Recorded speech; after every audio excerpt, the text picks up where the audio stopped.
Assalamualaikum warahmatullahi wabarakatuh.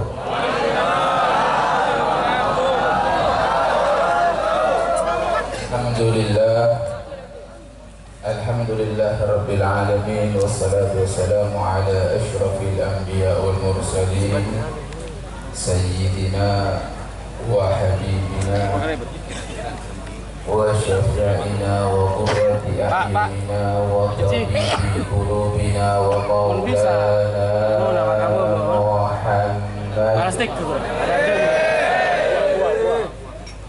wa ala alihi wa sahbihi ajma'in. Subhanaka la ilma lana illa ma 'allamtana innaka antal alimul hakim. Rabbi shrah li sadri wa yassir li amri wahlul 'uqdatam min lisani yafqahu qawli. Raditu billahi rabban wa bil islami dina wa bi Muhammadin nabiyya wa rasulah. Rabbi zidni ilma warzuqni fahma bi rahmatika ya arhamar rahimin. Amma ba'd. Segenap para habaib anak cucu Rasulullah sallallahu alaihi wasallam yang kita muliakan, yang kita cintai, begitu juga dengan segenap para alim ulama, para kiai, para asatidz yang saya hormati, saya cintai dan saya taati. Begitu juga tokoh sepuh masyarakat, khususnya yaitu kepada orang tua kita, yaitu selaku Bapak Kepala Desa yang juga turut hadir pada malam hari ini. Begitu juga kepada segenap pengurus daripada takmir Masjid Al-Qada yang malam hari ini selaku sahibul bait atau sahibul hajah, dan juga segenap panitia yang mensukseskan acara ini. Tak lupa juga kepada teman-teman daripada Jamiah Sanar, hadirin wal hadirat yang juga turut memeriahkan pada malam hari ini, yang mana semuanya saya tidak sebutkan satu persatu, tapi kita memohon kepada Allah, mudah-mudahan kita semua dimuliakan oleh Allah Subhanahu wa taala. Mudah-mudahan kita semua mendapatkan kecintaan dari Allah Subhanahu wa taala, dan insyaallah kumpulnya kita di sini menjadi penyebab turunnya rahmat, barokah dan ampunan dari Allah Subhanahu wa taala. Amin ya rabbal alamin. Untuk yang pertama dan yang utama, marilah kita bersyukur kepada Allah Subhanahu wa taala atas segala rahmat nikmat yang Allah berikan kepada kita, khususnya ketika kita senantiasa ditakdir oleh Allah Subhanahu wa taala dengan taufiknya kita bisa hadir di tempat kebaikan seperti ini.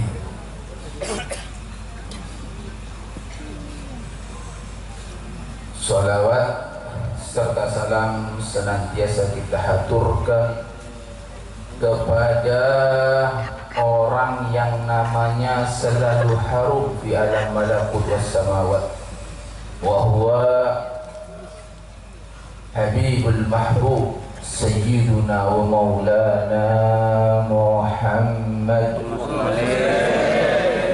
yang mana beliau inilah yang dikatakan oleh Al-Imam Busiri, huwal habibul ladzi turja syafa'atuhu. Beliaulah sang kekasih yang kelak diharapkan syafaatnya. Mudah-mudahan kita semua mendapat syafaat Nabi Muhammad. Amin ya rabbal alamin. Ada beberapa hal yang ingin saya sampaikan pada malam hari ini. Yang pertama, sebelum masuk pembahasan, saya ingin menegaskan sedikit tentang surat Wal Asri. Kita semua hafal ini surat Wal Asri. Wal Asri itu artinya demi masa. Wawnya itu waw qasam, artinya waw sumpah.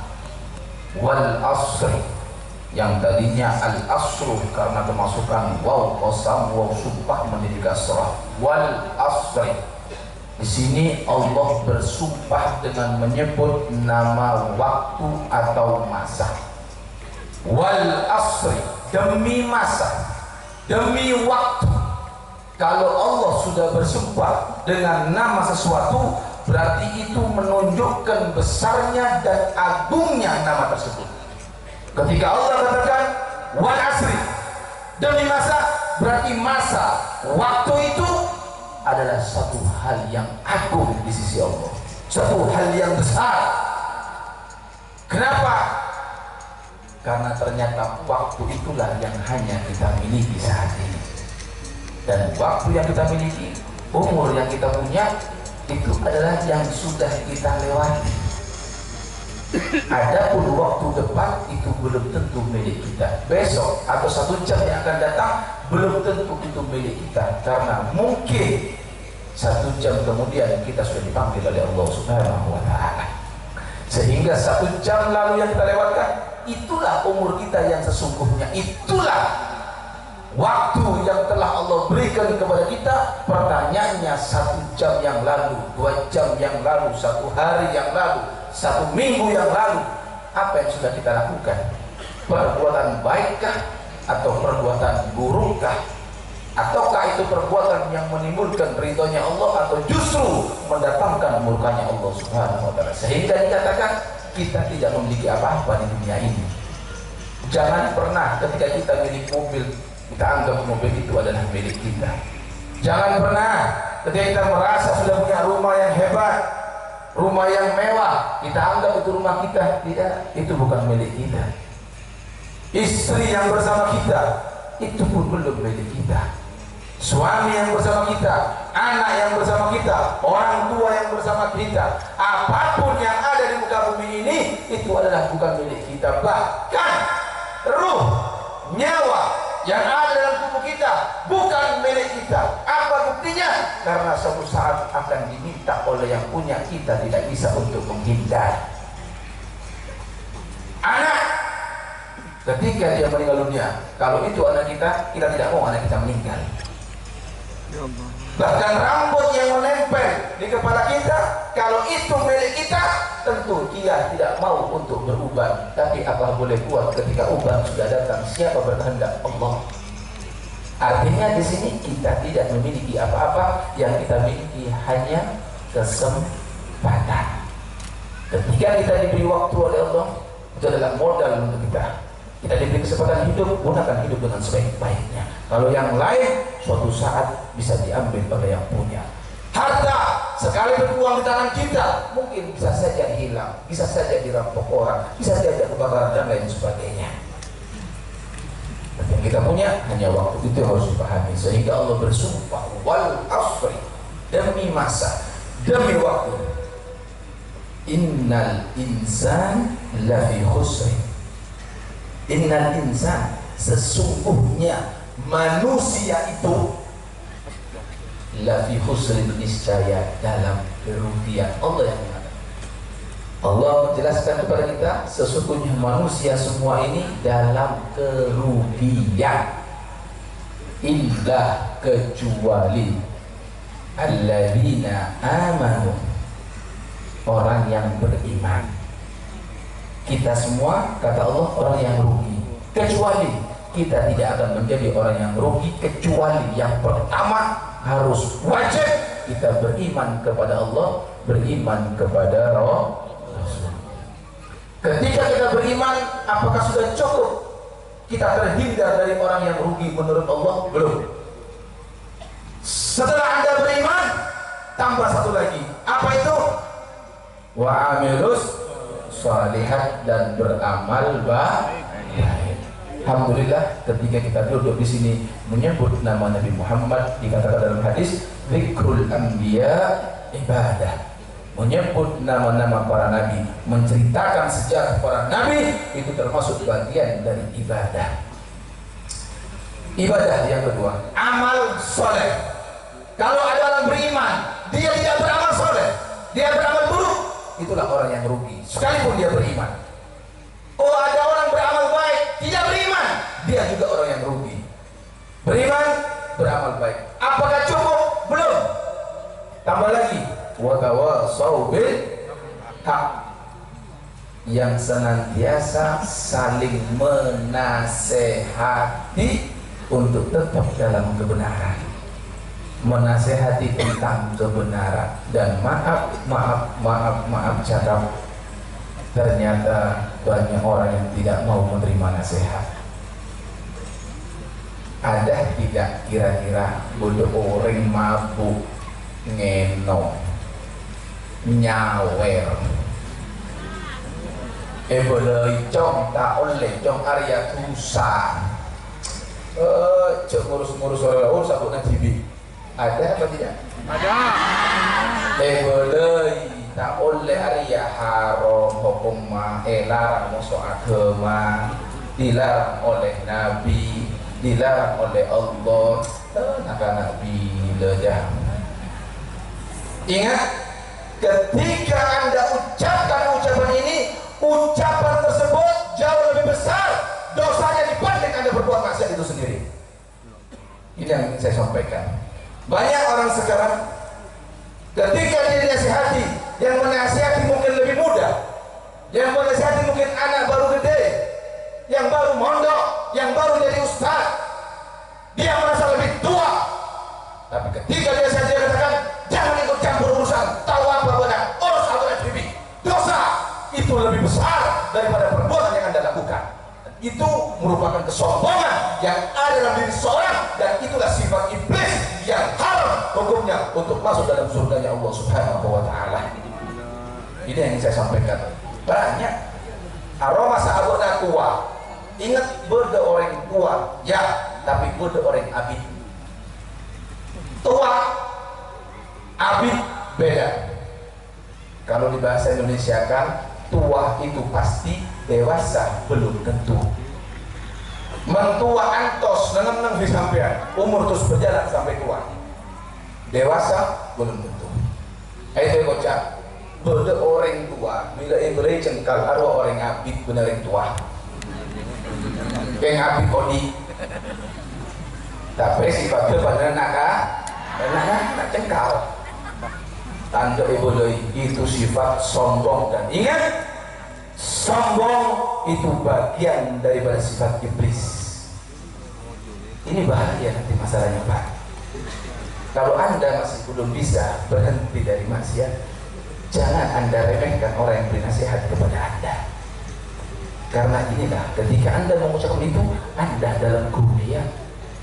Inna insan lafi khusrin, ada tauhid lagi di sana. Allah menekankan niscaya dia itu dalam kerugian. Allah yang mengatakan di sini. Makanya hati-hati kalau ada yang menasihati Anda, lebih-lebih yang menasihati Anda seorang kiai, seorang ulama, jangan pernah Anda remehkan. Karena saya dengar dari telinga saya sendiri. Saya duduk dengan beberapa tokoh di sini. Saya bilang, kenapa maksiat masih banyak?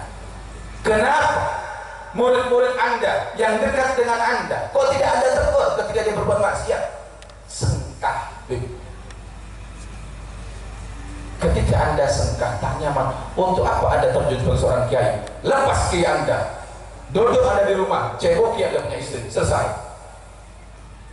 Tugas Anda menyampaikan, mau tidak mau bukan urusan Anda. Anda mau dicaci, Anda mau dipaki, sekalipun Anda harus dihajar resiko mati sekalipun, tidak ada urusan. Ingat, ada ulama warasatul anbiya, ulama waris para nabi, bukan satu nabi. Ada ulama warasatul anbiya, pewaris para nabi. Kalau Nabi Ibrahim resiko harus dibakar, maka pewarisnya harus siap untuk dibakar. Kalau Nabi Muhammad dikejar-kejar sampai berdarah-darah, maka sebagai pewarisnya harus siap. Jangan mau duduk santai hanya bisa disalami bolak-balik saja. Dihormat sana sini, minta foto tidak. Sampaikan yang hak itu hak, sampaikan yang batil itu batil. Karena ketika ada orang yang diam kepada kemaksiatan, itu dikatakan oleh Nabi setan ahros, setan bisu. Hati di sini. Ini peringatan bagi semuanya, khususnya untuk saya pribadi. Baik bagi ulamanya, baik bagi masyarakatnya. Cengkal-cengkal. Karena ini perintah Allah. Ini yang saya sampaikan. wa tawassaw bil haq, saling menasihati terhadap kebenaran, wa tawassaw bis sabar, saling menasihati untuk selalu tetap dalam kesabaran. Berangkat dari inilah maka saya beranikan diri saya untuk senantiasa memberikan nasihat. Mau diterima, tidak diterima, itu bukan urusan saya, karena hidayah mutlak milik Allah. Tugas saya hanya menyampaikan. Ketika saya sampaikan, saya bersaksi kepada Allah, saya sudah sampaikan semuanya. Jangan sampai nanti saya di akhirat dituntut dengan orang-orang yang bermaksiat di depan saya. Kenapa? Karena nanti ada satu hadis yang menerangkan bahwasanya di akhirat nanti ada satu orang itu ketika dia mau masuk ke surga, kakinya diseret, dipegang dia ke kaki. Ketika dia toleh di sini, dia lihat, dia tidak kenal, bukan bapaknya, bukan anaknya, bukan saudaranya, bukan temannya, bukan tetangganya, tidak kenal. Sehingga dia tanya, hei, Fuad, apa maumu?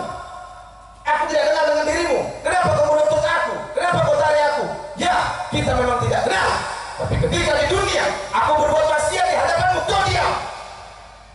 Di sini aku menuntut, kau tahu hukumnya tidak boleh. Kenapa kau tidak tegur aku? Kenapa kau tidak ingatkan aku? Maka sekarang aku tuntut.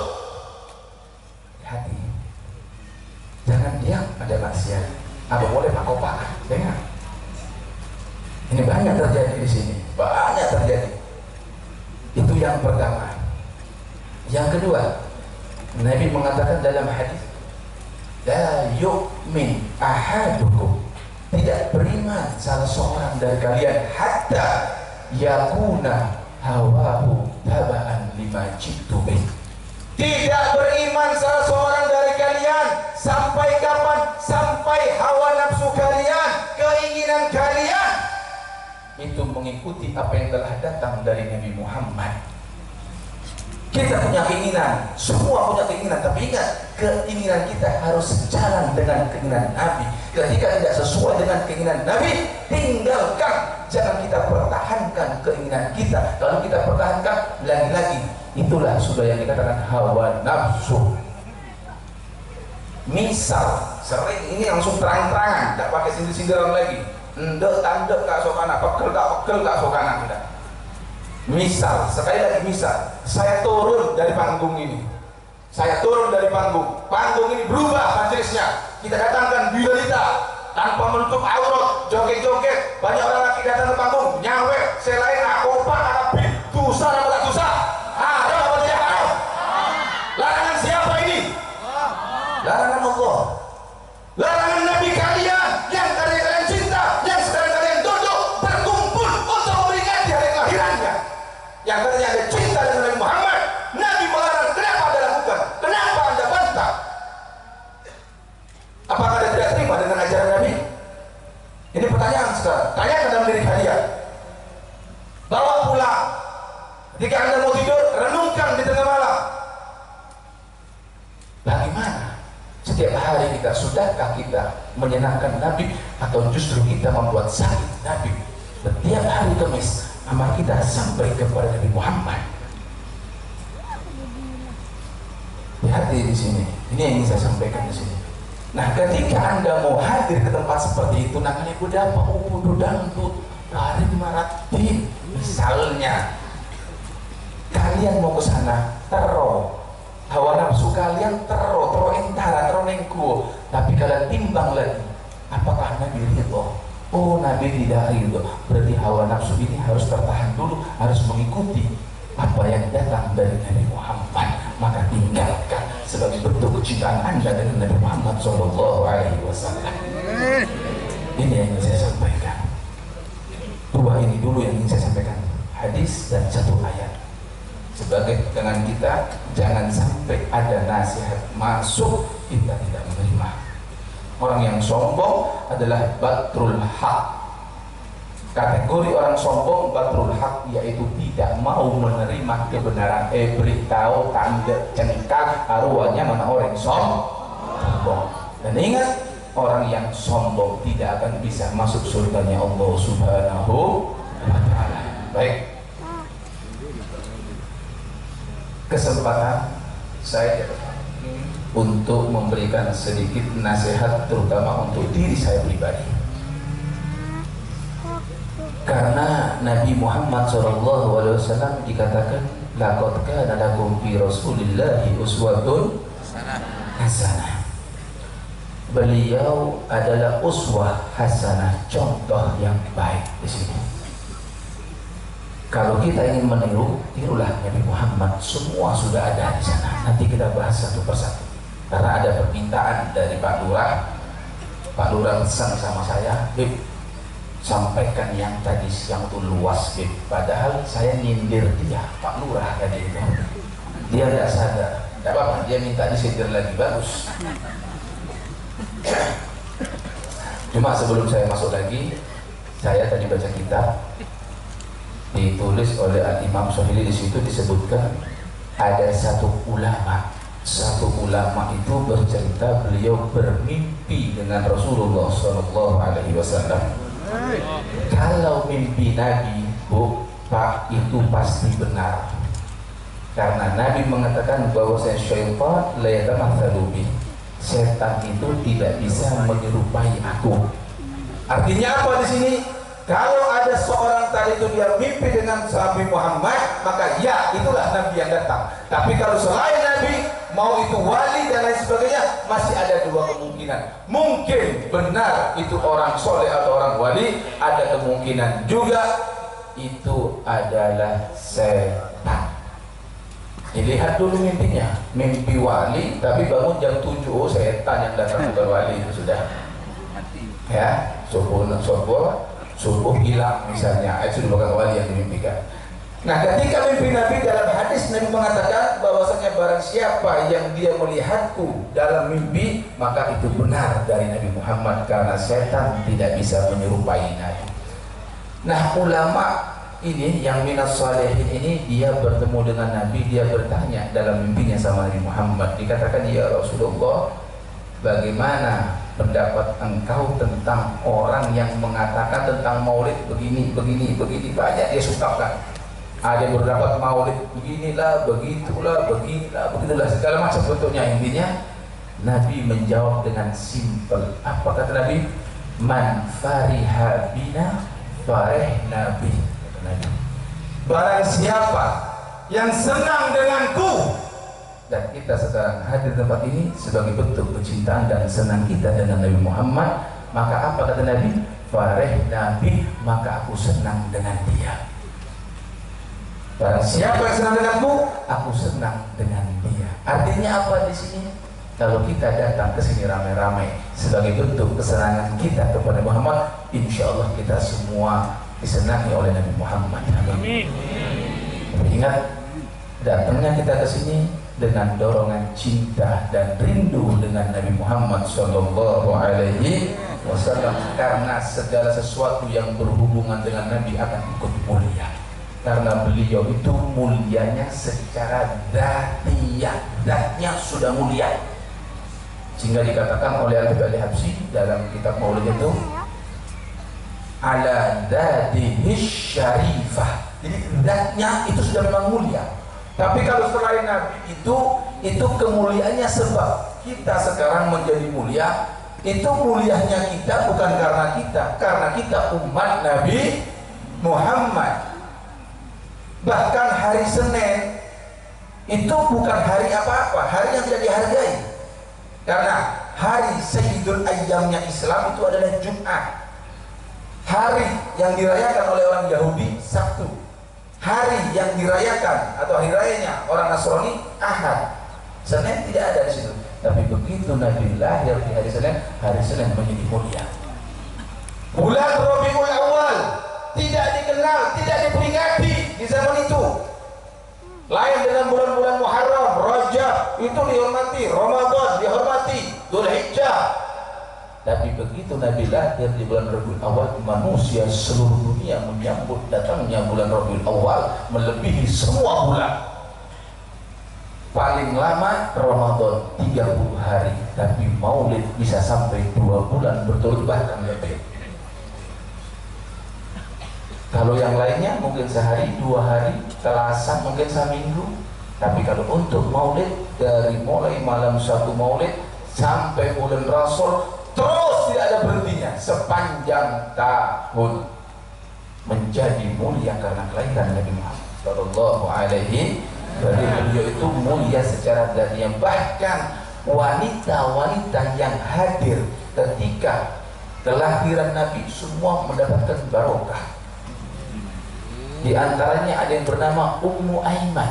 Ummu Aiman ini budaknya Abdullah, kemudian dia merdeka dan dia mengikuti sampai beliau menjadi Nabi. Artinya sahabat yang paling lama adalah Ummu Aiman.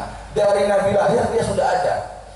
Terus sampai Nabi meninggal dia mengikuti. Dia dikawinkan sama Nabi dengan Zaid bin Harisah. Lalu punya anak namanya Usama bin Zaid. Usama bin Zaid ini mendapatkan julukan Hibbu Rasulillah Sallallahu Alaihi Wasallam, kecintaannya Rasulullah. Itu barokahnya ketika dia hanya menghadiri kelahiran Nabi Muhammad.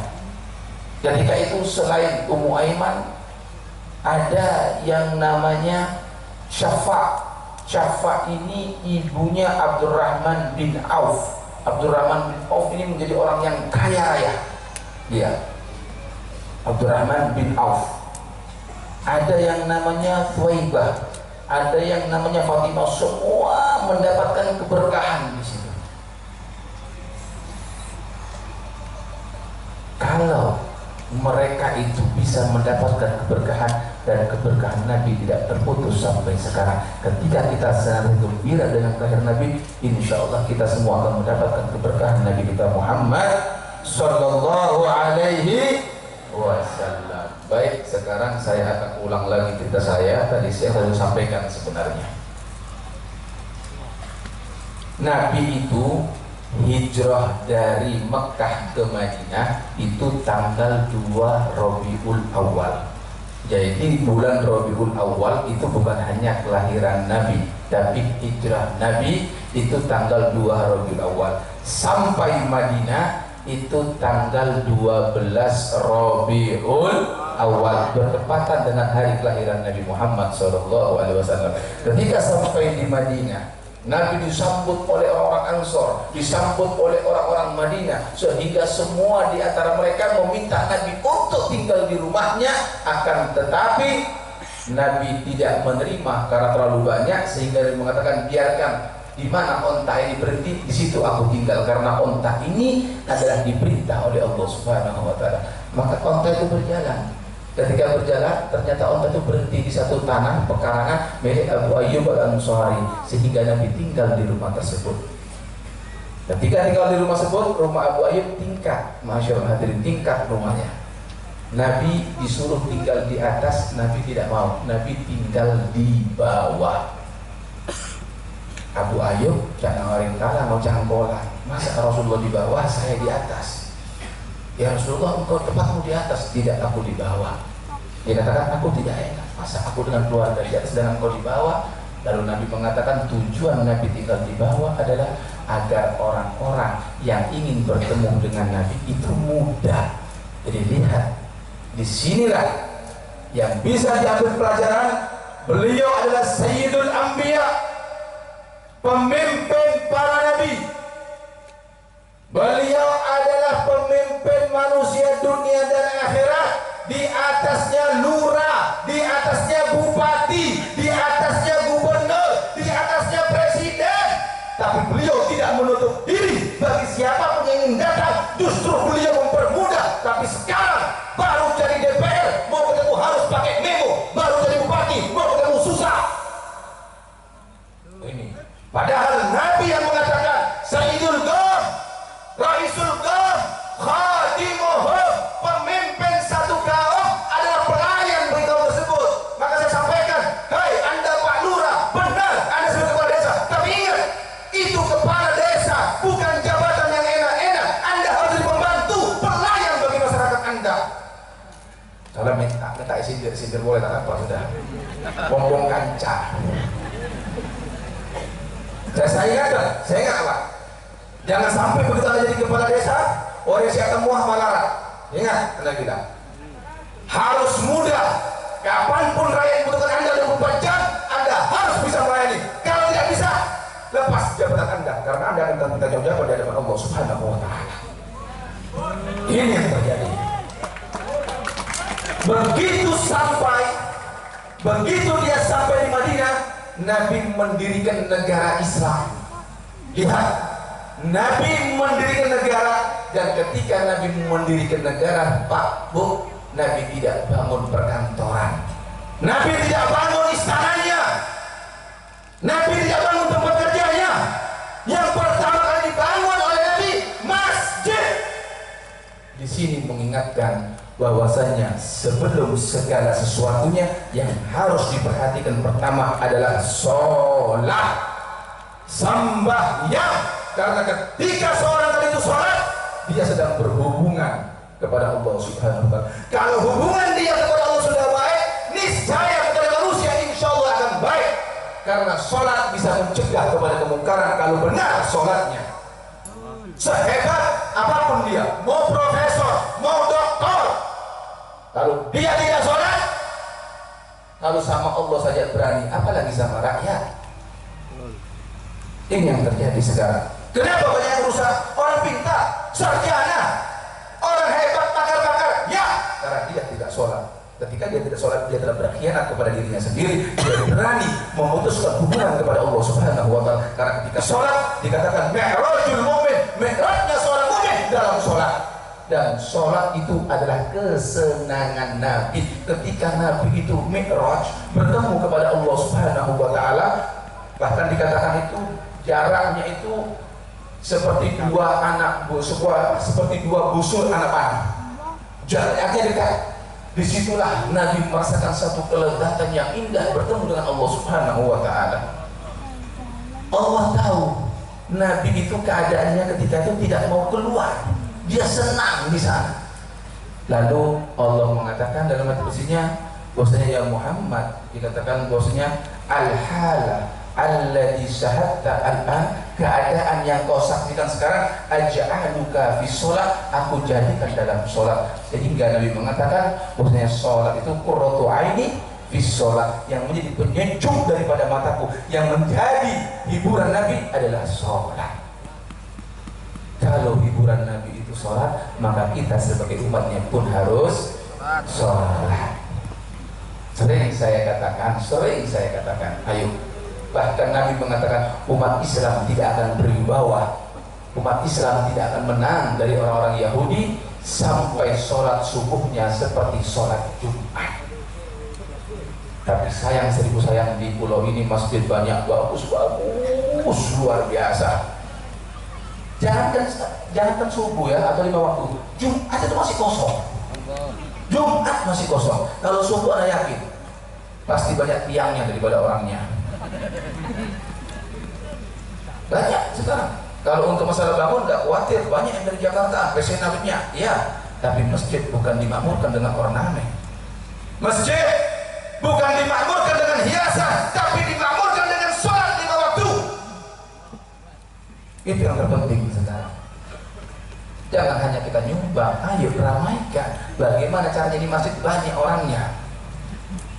Ramaikan di masjid. Ingat, yang sering saya sampaikan juga, Nabi itu pernah punya keinginan, ada ham dalam dirinya, ada keinginan dalam dirinya, dan keinginan itu sudah terlontarkan oleh Nabi.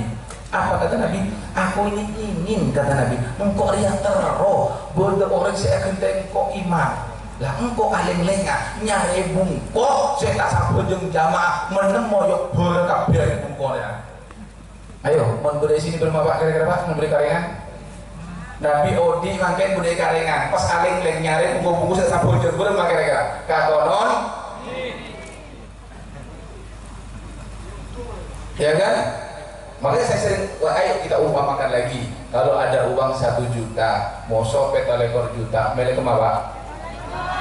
Anak apa melek lekor Pak? Pak, jangan menangkap ini. Tanda kata lekor juta ya Pak? Uy. Boleh mesej Pak, sampai sore melek. Boleh 1 juta, boleh peta lekor juta. Melek kemana Pak? Lekor. Anak apa melek lekor? Punya. Tangan mata. Padahal si ajensi belum tentu beri kesambian.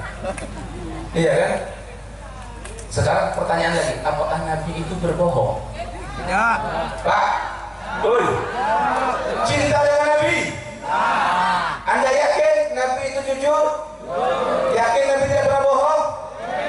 Nah, Nabi sadar tuh Pak, orang masa bojen jamaah itu petolekor kejaran apa? Masa bojen kakak bibit, tuh, mereka masih itu petolekor. Besok kayak masih itu. Hah? Ayo, Anda ulang lagi, ulang boleh. Mensampiang soro mele sajuta moso petolekor, menbodo orang mele sajuta, gila apa tak gila? Gila ya? Nah sekarang, Bu, orang itu mele sajuta berarti gila. Melaki sampian, Bu. Pas sambonya lagi di tanda ke masjid, berarti tanda kasih petolekor. Gila tak gila lagi nggak, Bu? Boleh lagi nah? Hah? Jelas kira-kira. Tidak usah tinggi ilmu. Ini rendah, ilmu yang paling rendah sudah. Cuma kita tidak sadar. Memang kita wajib percaya dengan hal yang alladzina yu'minuna bil ghaib. Memang ghaib tidak nampak di pahala.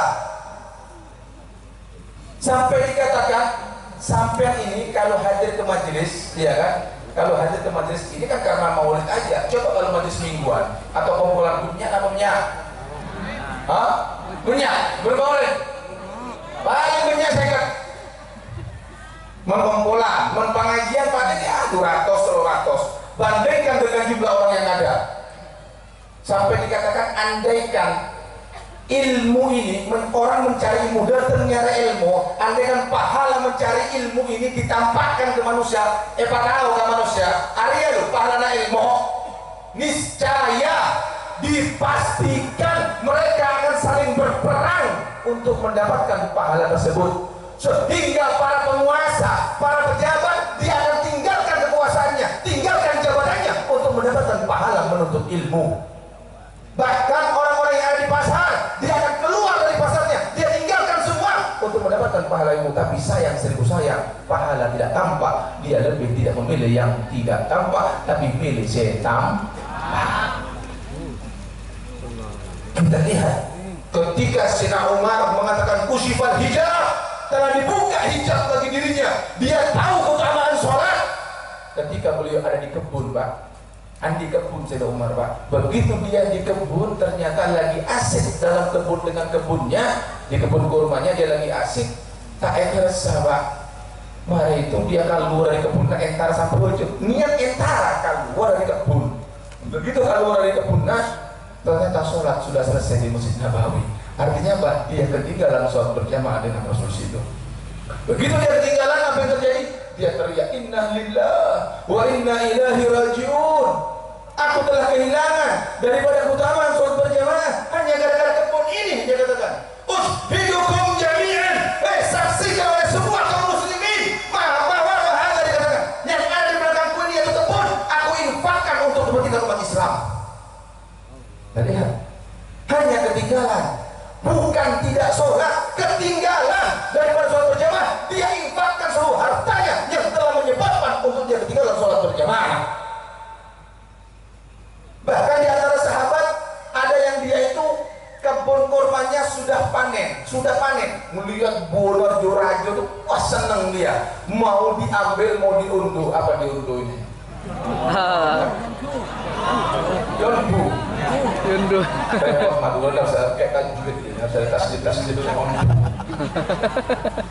Ketika dia mau dipanen, lagi datang waktu sholat kemarin sampai ujung, Pak. Begitu sampai ujung dia Allah Akbar. Pas ingat kebun korban boleh kebun aja. Dia berusaha khusyuk, tidak bisa sampai assalamualaikum. Assalamualaikum, saya langsung dia datang ke Rasul, ya Rasulullah, tadi aku sholat tidak khusyuk sama sekali. Kok bisa, kata Rasulullah? Terganggu terhadap kebunku yang sudah panen sekarang, yang sudah ranum buahnya. Gara-gara itu aku kehilangan kekhusyuanku. Maka ya Rasulullah, ini kebun sekarang aku hadiahkan kepada, terserah mau diapakan. Ayo bermas sekarang. Kalau kita kan enggak, waktu sholat enggak KKP. Allahu Akbar. Sampai saya kelebu dari sana. Kan nak kau sambut. Bahkan tidak sedikit di dalam sholat mengatur rencana. Allahu Akbar. Oh, dikipet hari sama sholat itu. Banyak itu, coba perhatikan. Ayo. Karena sekolah kita masih kelas-kelas ecek-ecek masih. Allahu Akbar. Untung saja ulama itu mengatakan bahwasanya kewajiban hudurul galab, menghadirkan hati hanya di takbiratul ihram. Tapi kalau ulama yang agak ekstrim itu dari awal sampai akhir wajib hudurul galab, kalau tidak sah. Nah, tapi untung ulama mengatakan cukup Allahu Akbar itu harus hadirkan hati, harus betul-betul khusyuk di situ. Kalau tidak bisa, maka tidak sah di situ. Untung, kenapa? Kita tahu, ulama ini tahu. Umat sekarang ini justru bila sampai jam enggak otak, enggak kamu sona, enggak kau tangga, pegel kau orang, segala macam sudah itu. Lihat bagaimana. Bahkan seorang ulama yang bernama Hatim Al-Asom. Hatim Al-Asom ini ulama besar. Andi kancahnya mana Abu Ishaq Al-Bukhari. Hatim Al-Asom sekali waktu dia ketinggalan dari sholat berjamaah. Begitu dia ketinggalan sholat berjamaah, apa yang terjadi di sini? Abu Ishaq Al-Bukhari dan kancana ini memberikan yu'azzi itu memberikan ucapan berita duka, ucapan duka cita menurut orang mati sampai datang apa yang diucapkan?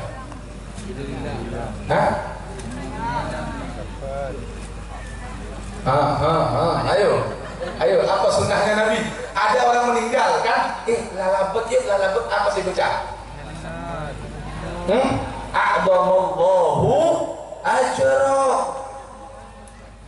A'damallahu ajrakum. Itu yang harus kita ucapkan. Atau kalau ada wa ahsana azaa wa ghafara limayyitin, terus itu sebutkan semua. Itu sunnahnya, itu ucapan duka cita. Tapi ada orang tidak, takziah, salam takziah, atau kalau bahasa Indonesia turut berduka cita, kurang lebih begitu ya. Nah ini Abu Ishaq Al-Bukhari ketika dia tahu temannya ketinggalan sholat berjamaah, dia tarik A'damallahu ajrah, innalillahi wa inna ilaihi raji'un. Artinya dia sudah ketinggalan dari suatu yang agung, dari suatu yang besar. Bagaimana respon daripada teman? Apakah dia marah? Tidak, bahkan dia mengatakan, andaikan anakku meninggal dunia, niscaya beribu-ribu orang akan datang untuk memberikan duka cita kepada aku. Tapi ketika aku ketinggalan sholat berjamaah, tidak ada satupun mereka yang datang kecuali engkau wahai sahabatku Abu Ishaq Al-Bukhari.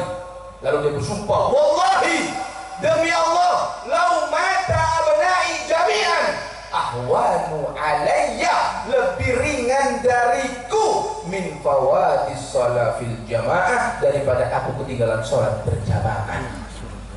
Gimana seorang ulama Hatim Al-Asom? Andaikan semua anakku ini mati, itu masih lebih ringan daripada aku ketinggalan sholat berjamaah. Ayo perhatikan ini baik-baik, langsung hati ini. Di mana kita ini sekarang? Kedudukan kita ini di mana dibanding mereka-mereka ini? Siapa yang mau kita tiru sekarang? Kalau bukan Rasulullah. Allah mengatakan, laqad kana lakum fi Rasulillahi uswatun hasanah. Berarti kalau sholat sendiri boleh, boleh. Tapi kalau ada udzur, kalau nggak ada udzur jangan. Sholat berjamaah lebih afdal. Penting sholat berjamaah di situ. Nabi sudah mengatakan kalau umat Islam ini berjamaah akan ada wibawa. Kalau sudah berwibawa bersatu di situ, maka tidak ada kekuatan yang bisa mengalahkan di situ. Akan ada wibawa di sana. Orang akan segan semuanya. Dan itu sudah terbukti di zaman sahabat. Hanya dalam waktu 50 tahun bisa menguasai separuh dari dunia ini. Semua memeluk Islam. Hanya sedikit tapi mereka bersatu. Sekarang banyak tapi bercerai-berai. Masjid pertama kali yang dibangun. Ketika bangun masjid, beliau dengan tangannya yang mulia, yang dikatakan tangan beliau lebih sejuk dari salju, lebih harum dari misik, tangan yang mulia mengangkat batu-batu untuk membangun masjid. Disinilah lagi-lagi contoh seorang pemimpin. Kalau jadi pemimpin, jangan cuma bisa main telunjuk. Sebelum dia telunjuk orang lain, dia harus turut ikut kerja bersama. Itulah sebagai panutan seorang contoh, dan itu diajarkan kepada kami ketika kami di pondok pesantren. Kami punya guru al-maghfurlah almarhum Al-Habib Hasan bin Ahmad Bahrul rahimahullah rahmatal abrar. Beliau kalau lagi ngecor bangunan pondok, beliau bawa sak sendiri, satu sak diangkut sendiri oleh beliau. Akhirnya ustaz semua bingung, murid semua bingung ketika di ketika mau diambil ustaz, Abiyah biar yang ambil, Abiyah bilang gitu kan. Ditanya, dia bilang, ini pondok siapa? Dia bilang, ya pondok anak. Berarti di sini tanggung jawab anak. Dan ketika anak mikul ini pahala kembali kepada anak, kata dia. Sebelum anak menunjuk kepada yang lain, anak harus kerja lebih dulu, kata dia. Kalah kabur, akhirnya sepondok ikut menjawab semuanya. Teman sekarang kan enggak,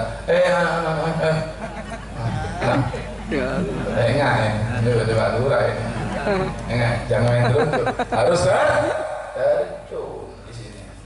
Sebagai seorang pimpinan, tunjukkan kerja, ya walaupun tidak terus-terusan ya, kerja sekali ingat, habis itu karena tidak mungkin juga harus terus-terusan karena punya kesibuk. Paling tidak berikan contoh yang baik, lalu tinggalkan. Ya kalau misalnya tangannya sakit ya jangan kerja, bunuh diri namanya itu. Artinya terjun, tidak harus ikut ngangkat, artinya terjun sebelum menun. Itulah ajaran daripada Nabi kita Muhammad untuk para pemimpin. Karena pemimpin itu adalah berat, tanggungan pemimpin itu berat. Makanya kalau pemimpin itu adil, Pak, sampai tidak bisa ngejar pahalanya pemimpin. Andaikan dia adil dan amanah, satu harinya dia itu lebih afdol dari 40 tahun bahkan 60 tahun Anda ibadah. Sampai ibadah 40 tahun atau 60 tahun, Pak Lurah cukup sekali saja dia satu hari, itu bahkan bukan sama tapi lebih baik. Tapi kalau adil dan amanah, kalau tidak adil, tidak amanah, hati-hati. Bahaya itu. Dosanya tidak perlu disebutkan, nanti aja 4 mata aja. Nesa terus-terusan itu polisi di buku tak boleh mengajar. Jelas kira-kira ya? Jelas. Tapi masya Allah kita doakan kepada kita ini diberi amanah oleh Allah Subhanahu Wa Taala, diberi kekuatan oleh Allah untuk senantiasa bisa adil, bisa amanah, mengemban daripada desa Talango ini sehingga bisa membawa kemajuan bagi desa Talango dan kemakmuran bagi masyarakatnya. Amin ya Rabbal Alamin. Kalau Anda ingin mendapatkan seorang pemimpin yang baik, dikatakan jangan Anda tuntut pemimpin Anda baik dulu, tapi Anda harus baik dulu. Ketika Anda baik, maka Allah akan kirimkan pemimpin yang baik bagi Anda. Tapi kalau masyarakatnya juga sama rusak, maka Allah pun akan pilih ke pemimpin yang zalim kepada masyarakat tersebut. Jadi kalau kita ingin pemimpin kita baik, kita yang harus terbaik dulu. Jangan banyak tuntut, tapi tuntutlah diri Anda untuk supaya berbuat baik. Nah, setelah bangun masjid selesai, di situ apa yang dilakukan oleh Nabi untuk mendirikan sebuah negara tadi itu, maka beliau mempersaudarakan, harus menjalin persaudaraan. Itu mutlak, makanya muslim dengan muslim itu satu saudara. Maka saya katakan innamal mu'minuna ikhwat. Allah yang berfirman, sesungguhnya orang yang beriman itu bersaudara, sataretan. Jangan coba-coba Anda putuskan hubungan saudara ini sampai atau karan sakancaan, atau karan sataretan, atau karan bentatan. Saya ingat Pak, Bu, ketika Allah menciptakan makhluk, begitu selesai makhluk diciptakan, ada yang namanya rahib, bergantung kepada Allah Subhanahu wa Ta'ala. Bergantung itu rahib. Lalu Allah mengatakan, hei rahib, apa yang kau mau di sini? Ya Allah, disinilah tempatku berlindung dari orang yang memutuskanku. Maka Allah berfirman di situ dengan mengatakan, wahai rahib, puaskah kamu, ridhokah kamu, relakah kamu? Aku akan berhubungan, akan menyambung dengan orang yang menyambung denganmu, dan aku akan putuskan hubungan dengan orang yang memutus denganmu.